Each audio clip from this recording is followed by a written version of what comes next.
Very pleasant. Good morning, everybody. Welcome to another edition of the Morning Briefing. I'm Jeff DeForest, along with Mike Lubie.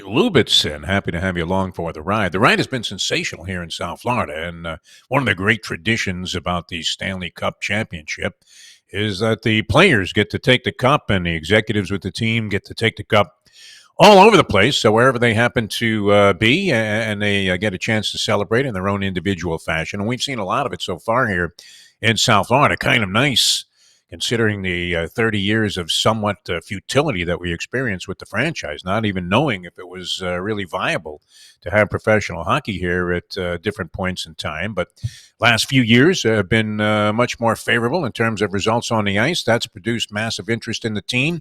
And the Cup has been making the rounds. Now, famously, you saw Matt Tkachuk take the Stanley Cup into the ocean, which brings up the magic question. Does this fucking thing rust? I guess it's been in swimming pools and lakes and thrown into the water off various boats and yachts. Who knows? There's almost nothing this thing hasn't experienced. But it was great. And then, of course, it was at the iconic South Florida and Fort Lauderdale bastion of booze and debauchery.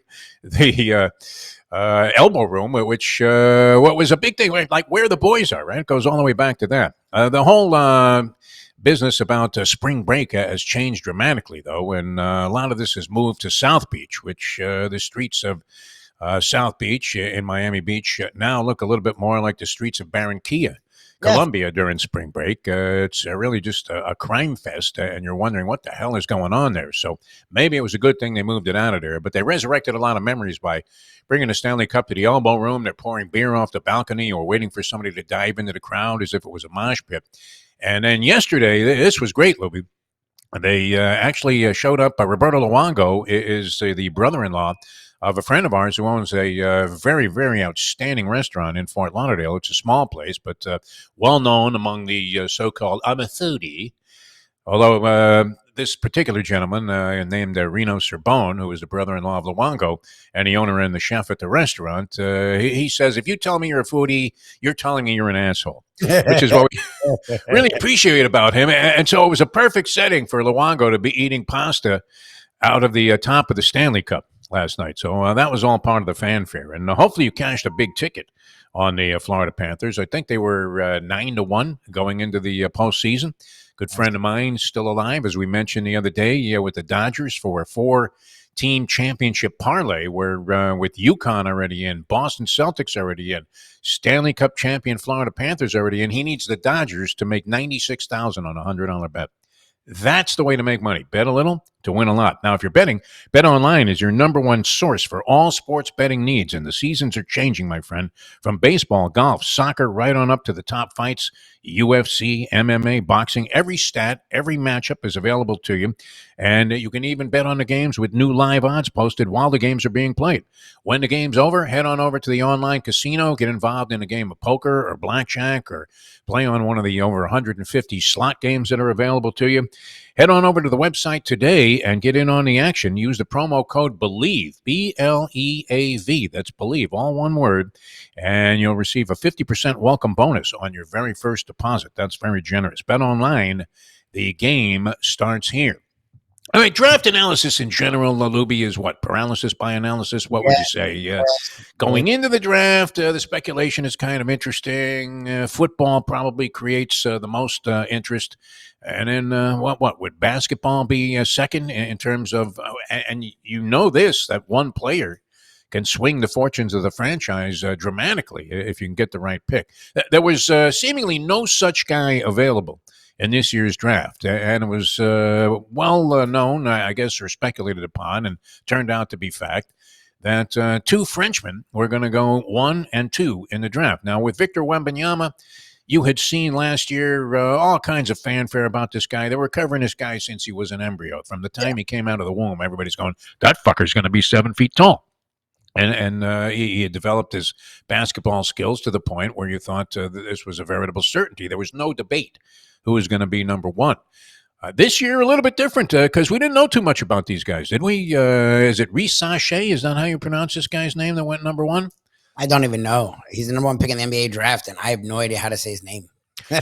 I don't think he's going to turn out to be. I don't know that he's not going to be great. It doesn't appear that this was an overwhelmingly popular pick, even though it was one that people justified and rationalized and said, "Oh yeah, that was the right pick." And everybody looks good in highlights, but I'm not sure that this guy is going to be a game changer for the Atlanta Hawks, as they had the number one pick in a very unlikely fashion, right? They had like a 3% chance to draw the number one pick. Holy Elgin Baylor, what are we talking about here? Somehow they lucked out in the draft lottery, got the number one overall pick in a year where, what? Now, we're not talking Michael Olowokandi here. This isn't 1998.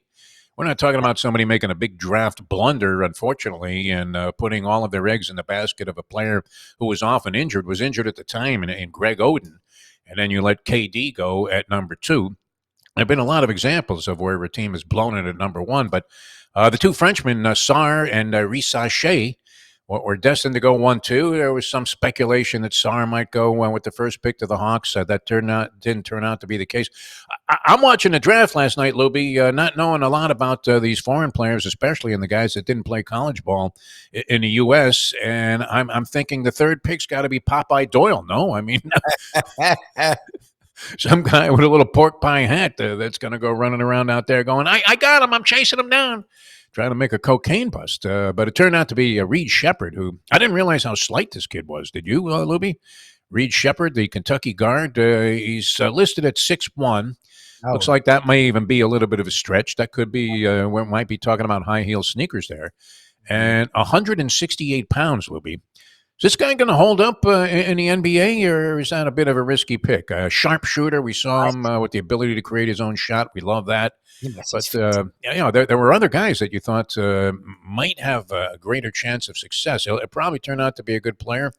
But did he seem a little slight to you to endure the rigors of the NBA and being knocked around by these 6'5" guards that he's going to be going against? I mean, he's a shooter. I didn't realize. I mean, I guess at points by the end of the year he was a ball handler and he did assist, but no one talked about him like a point guard. Like, he's trying to be a shooter at 6 foot. I don't even know what to do with that. I didn't know that at all. I thought the way they're talking about him. I mean, he shot over 52% from three, which is ridiculous. Excellent shooter, no doubt. Great shooter, but then you'd think he's 6'5", 6'6". Like, you got to be able to get your shot off. I mean, yes. And you've got to be able to shoot over guys. I think Ernie DiGregorio towered over this guy, and he was barely 6 feet. They were trying to stretch him out when he came into the league many years ago. Let's hope it works out. I mean, I didn't see anything particularly startling. Everybody's raving about this, and I thought it was a real coup.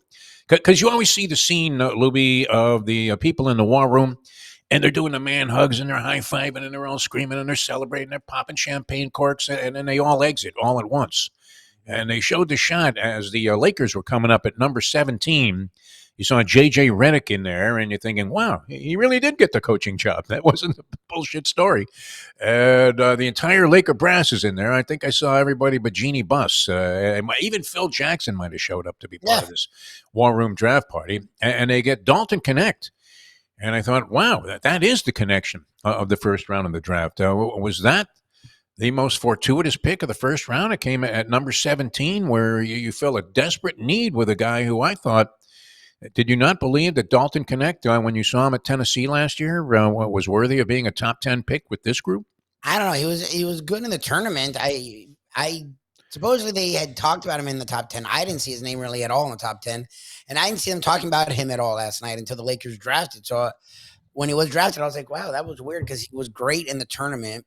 And he really does all the offensive things you want. They went far in the tournament with him as their main dude, and his size isn't spectacular, but it's good. He's like almost 6'6", and he's good weight. Like, I was like, yeah, why was he there? Like, why wasn't he drafted higher, and why weren't people talking about him? I don't know. I didn't hear the knocks on him, but it was weird that he was just there at 17. Suspect defensively. It would be the knock. Yeah. Suspect defensively, but with a high ceiling for improvement in that category. Can't you get better at playing defense if you're athletic at all? If you want to. That's the problem, is guys don't. Isn't that more of a hustle? I mean, if you're working now, we've had this argument for years about Tyler Hero, where you were knocking Tyler Hero for diving for a loose ball and getting hurt. Tyler Hero of the Miami Heat out of Kentucky. And the big gap in his game is the fact that he's blow by city on the defensive end. But Yep. and that's a label you get slapped with right away, and it wouldn't matter if you made attempts to improve it. Rarely do people give you credit for that. So while he might not ever be one of the top defensive players in the NBA, the players themselves always take great pride in the idea after a couple of years that, hey, you know what? I've really worked on my defense. I've gotten a lot better. But I would suspect this Dalton Connect seemed to be somebody that hits on all the right check marks in terms of what you would want in the personality of a guy coming into the NBA. I think he's going to be a big asset to him offensively. And I would imagine he could get better defensively. Remember, that was the knock on J.J. Redick when he got drafted. We were talking about that here yesterday on the show. Randy Fund, who I was speaking with on draft day, asking if the Heat had any interest in drafting J.J. Redick out of Duke that year, looks me right in the eye and says, who's he going to guard? He actually became a solid defender. That's what's interesting. By the end of his career, he became a guy that, I don't know, he wasn't a lockdown defender, but he was a guy that they considered one of their good defenders on a lot of the teams he was on. So I don't know. Hey, look, it depends on if you need that to stay in the league. Because a lot of the guys, again, the older you get, you don't play better defense. You usually play less defense. So if he's a young dude that is struggling to get time on the court, you may see Dalton Connect working on his fucking defense. Well, and also they've now introduced zone defenses into the NBA. Not that they weren't there before, but now it's legal. You could stand there in the old Jimmy B. Hey, let's go 2-3. The worst ever defensive strategy in the history of any game is the 2-3 defensive zone. Although everybody always talked about Boeheim saying, wow, nobody plays it like Syracuse. Yeah, because nobody plays it, period. It's fucking dumb. It's a recreational defense. Do that at the park when you want to cherry pick for baskets. You don't do that in the NBA. So we'll see what happens. But people are raving about that. All of the grades that came out, and I always love that, had that as an A-plus pick. Dalton Connect, number 17 to the Los Angeles Lakers, being among the most significant of the things that happened on the first day of the draft. ESPN was poo-pooing every pick. Every pick was brilliant in the eyes of the ESPN analysts. Extremely positive. I guess they knew they had a bunch of bag ladies and schleppers that weren't going to make too much impact overall in the NBA, so they might have got the instructions before the draft. Even Jay Billis was super positive yesterday on the telecast. So we don't know. The Heat did draft in the middle of the first round. They've had success there. They just doled out for a guy they picked at number 14 a few years ago, Bam Adebayo, $166 million extension for 3 years. You imagine that, Lubie? We weren't even sure if that was a worthwhile pick at the time. Now, he's established himself as a top-notch NBA player and has a lot of respect around the league. But is he a $50 million a year player, Bam Adebayo, in your opinion, Lubie? I guess who are we to judge what the salaries are? They're so far out of whack with reality. OG Anunoby just got $42 million, and he is hurt literally 70% of the time. Yes. And his is just pure potential. Like, the guy is going to be the next fourth best guy. And he just got $42 million. So what can I say? Bam's at least. Well, and they traded for Bridges, which was a pretty significant move for the New York Knicks. The Knicks fans are already penciling themselves in for the Larry O'Brien. I don't even know if it's pencil. I think they have it in indelible, ink. Unbelievable. It's another guy that's pure potential. So I don't know. To me, what the salaries are, I don't even understand how the salary cap works. The Knicks are going to have 4 guys making almost $130 million, and Brunson will be their lowest paid dude. So you presume he's going to need an extension. You presume Bridges, who's going to be a free agent soon, went there knowing he's going to get an extension. So I don't know how any of it works. I'm just confused. Like, OG Anunoby is a pure potential dude. Literally, that's why the Raptors got rid of him. He's always hurt, and he always looks like the guy that's going to be really good and then never gets to be really good. And he's getting $42 million. So Bam should get over 50. If a fucking random's getting 42, like I don't care what these guys get paid, because the owners are if they're getting. Yeah, it's not my money. That's the way I look at it. I'm just confused at how because there is a salary cap. It's not baseball. Like, there is a salary cap. So it's like, I know it's not the NFL hard cap. No, the NBA is great at making exceptions to their own rules. Yeah, but that's what's weird, because the Heat, they always, and maybe it's just that Harrison's cheap, but there was always like you could pay 2 guys, but maybe 3. You can't pay 4. Like, even the Warriors had to sort of get rid of dudes because you can't pay 4 guys. I didn't know you could pay 4 guys over $25 million. Like, 4 guys are going to eat up $150 million for the New York Knicks. Yeah, and the luxury tax is prohibitive in He terms of does. your bottom line profit margin. I'm so No confused. doubt. Although we see the value of franchises is really where owners end up making their money. And wow, I mean, I would imagine you could leverage that when you're buying a team sometimes for these are staggering numbers in any mathematical category. But you guys buy a team for $100 million, and then 8 years later they sell it for $2.4 billion. That's a nice piece of change that the owner is profiting, even if he had given out all kinds of outrageous amounts of money in terms of salary. It's just the going rate. Speaking of which, a couple of other things. We had this debate, and this is going on in Miami. I guess it applies universally to any kind of football debate. And I know where you stand on this, Lubie, and it's a surprising position for you because you're usually negative and thinking that this guy sucks and I wouldn't invest any money in him. But the Dolphins and Tua Tagovailoa, they're going to have to come to some kind of, I don't know, are they at an impasse now? It hasn't gotten hostile. The verbiage around this negotiation really hasn't gotten to the point of becoming acrimonious in any way, shape, or form. But I don't know. I mean, if you're going to have a $50 million quarterback on your team, do you want that guy to be Tua Tagovailoa? In this case, and you make a valid argument that if you're in the top half of quarterbacks in the NFL anymore, if you're anywhere above average, then you probably are going to be rewarded with this kind of money, and maybe Tua falls into that category. Look, I've never been a fan of it. Like when Dak Prescott gets his contracts, I'm not a fan of him. I think he's massively overrated, and I think he purely is based upon how healthy his line is and how much work the rest of his team can do. So I'm just realizing it's not just Dak Prescott, though. Like now it's like, look, Jared Goff, they went on a run this year, and I like Jared Goff, actually. And I think he's a solid quarterback, but I don't think he's better than Tua. I mean, people may now suddenly think he's better than Tua just because it's easy to hate on Tua, which I find so ridiculous. But Jared Goff isn't better. You do what you want with it, but when it comes with rankings, Tua is anywhere from 6 to 8. Jared Goff's never talked about from 6 to 8. Kirk Cousins, I don't even have. I barely have him from 10 to 15.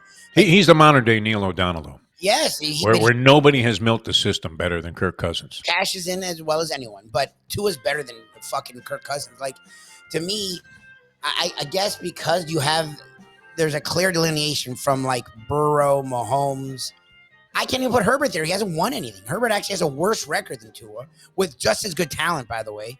But I give that the park test, Lubie. If Herbert throws a couple of balls warming up and Tua throws a couple of balls warming up and you have the first pick and you're going to get to pick one of those two quarterbacks, I'm taking Herbert every time. Yeah, but I hate that test because that's what you would have done with the fucking guy the Niners just traded for nothing. And Brock Purdy would have walked up and you would have laughed at him. You would have laughed at Brock Purdy and you would have given, I already forgot his name, the guy, the Utah State, not Jordan Love, the quarterback that I think is on the Cowboys now as a fucking backup. One dude was strapping, can run. One dude looks like he's your fucking accountant. One guy just led him to the Super Bowl after leading him to the NFC Championship, and the other guy couldn't even sniff the fucking field. Like the park test to me, it's fun and it's cool, but when it comes to quarterbacks, as we've seen, the big Jeff George was a massive failure. Like the park test doesn't work for quarterbacks. Not every time. I lost a lot of games at the park. Yes. No, look, Herbert's a more talented. But like it applies in the argument about MVP in the NBA, say the year that Steve Nash won it over Shaq. Let's face it, Shaq shows up and Steve Nash is there. I don't care how great Steve Nash is. You're taking Shaq every time and you're probably holding the court all night long. Maybe it's not a perfect litmus test there. No, look, Herbert. Talking about Tua. I guess he's going to get his money. I don't know what else the Miami Dolphins have in line. I mean, did they have any other prospects? They're not going to be drafting highly anytime soon. So what are the chances they land a quarterback unless they swing some kind of bizarre trade, which who would you be trading for that is that much bigger of an upgrade over to a Tagovailoa? So you made your case, Louie. Holy Alan Dershowitz here. You're right. I like Herbert. I'm not even trying to hate on Herbert. Yeah. I think he was a talented quarterback, and I think he got fucked by coaches. Like, I think he had a coach that knew what he was doing, and I think he had Brandon Staley coaching him. I mean, the guy was horrendous. I'm not even trying to hate on Herbert. Because it becomes some stupid-ass debate. I think Herbert's a talented kid. I think he should be a top 5, top 6 quarterback with the right system, the right coach. I'm just saying, if you look at their careers so far, Tua's actually had as good, if not a better career. So that's the thing. Tua doesn't finish games. He doesn't give you the win. Whatever. I'm not fighting you on that. But look at the quarterbacks that are getting paid. Like, what are you going to do? Like, that's just sort of how it is. And it comes to doing business. Essentially, yeah, is what you're saying. Here's a great story. Speaking of coaches, this Jim Schosnagel, who went Oh, from Texas A&M to Texas, and the day before, some reporter asked him, "Hey, are you interested in a Texas job?" This is holy Nick Saban. What are we talking about here? Now, I understand the sensitivity. It was unfortunate that Nick Saban was cast in his position where he had to just flat out lie into the cameras and talk about, "Hey, I'm not going to take the Alabama job." And that was a very famous incident that's been played over and over again. And everybody looks at Saban and says, "Oh, what a fucking liar! You should run for president. You should be in the debate tonight." honestly. With that kind of position that he took on that. But I mean, he still had a couple of games left with the Dolphins. It was going to be very, very awkward no matter what. So he finally gets frustrated with the question and says, "Hey, look, I'm not doing it." This Schosnagel guy, though, I mean, this is college baseball. Is it as big of a deal as a coach leaving a professional team in the NFL that he was hired to fulfill all kinds of promise and really didn't get them going in the right direction there? Had Dante Culpepper at quarterback. I don't blame Nick Saban for wanting to leave. And look, he obviously made the right decision going to Alabama because he just bought a $800 million mansion next to Tiger Woods. His boat now makes Tiger Woods' yacht look like a dinghy. It's incredible sitting there in the backyard. But Schosnagel just fired back at a reporter who suggested that he might be leaving for Texas the day before and says, I left my family for this job. I took this job hoping that it would be the last job that I ever had. And then not even 24 hours later, he signs with Texas. Like 7 different kids transferred from A&M yesterday.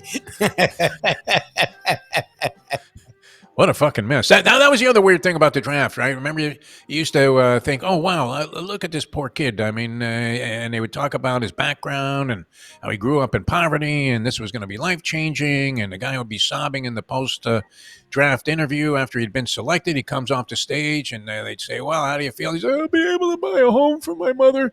And it was great. It was very touching. And I thought a lot of these young men actually comported themselves extremely well. It was highly emotional. It was starting to look a little bit like somebody being rejected on The Bachelorette for a minute. How would you describe your journey? It sucks. Exactly. This guy's a rat asshole. He's dating 16 other women. That would be the accurate description. But these guys now have money. You keep forgetting that.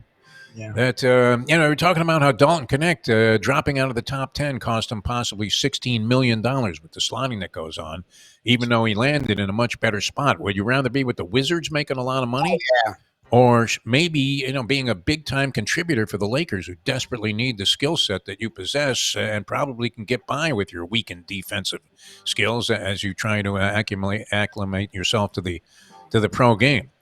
But I'm looking at these guys. They're all, I mean, they're dressed like they're going to the Met Gala, and probably they had more jewelry on than some of the people doing the red carpet at the Oscars, some of the women. They're all fucking filthy rich already. It's pretty incredible.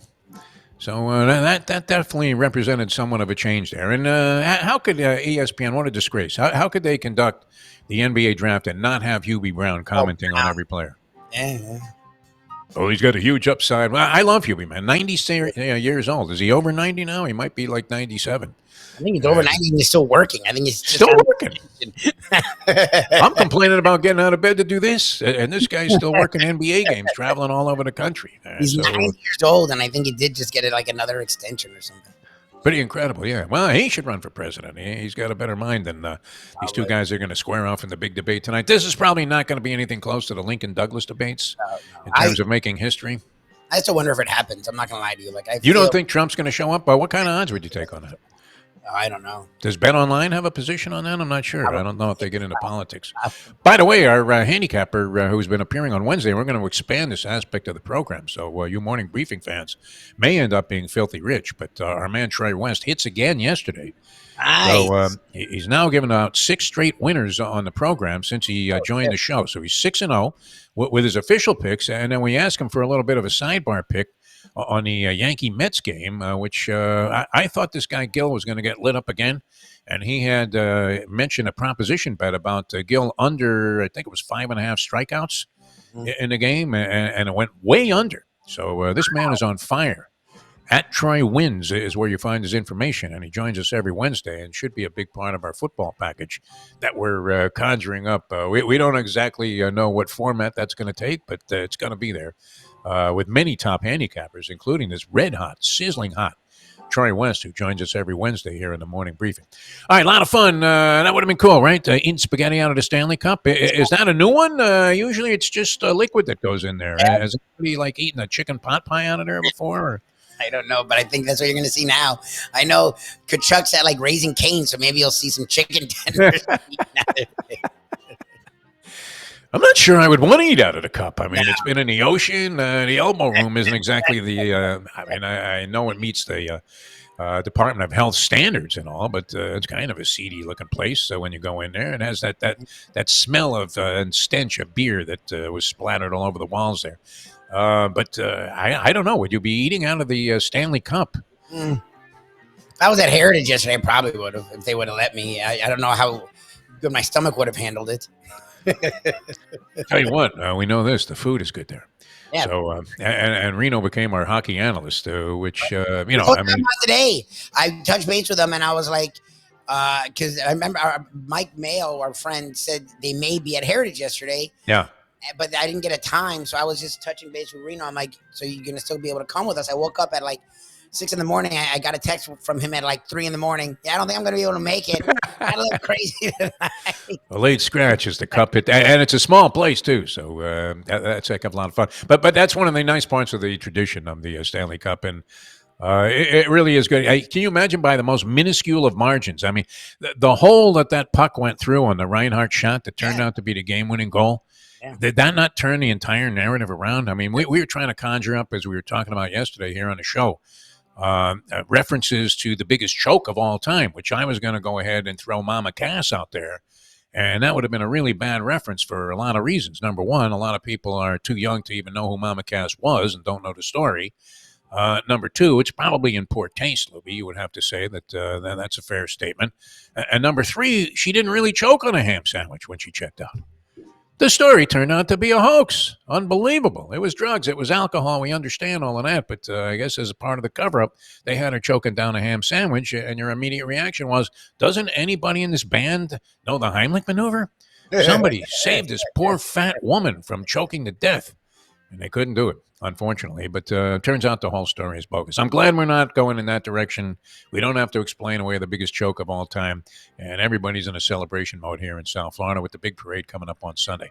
All right, that's going to do it for us for this edition of the Morning Briefing. Thanks so much for tuning in. For Mike Lubie Lubitz, I'm Jeff DeForest. Happy to have you with us here on NoFilter.net, Caffeine TV, Believe, and all of the other platforms where the show is aired. Thank you for joining us. We'll see you again tomorrow with a Degenerate Friday edition of the show. And appreciate you guys tuning in to today's edition of the Morning Briefing.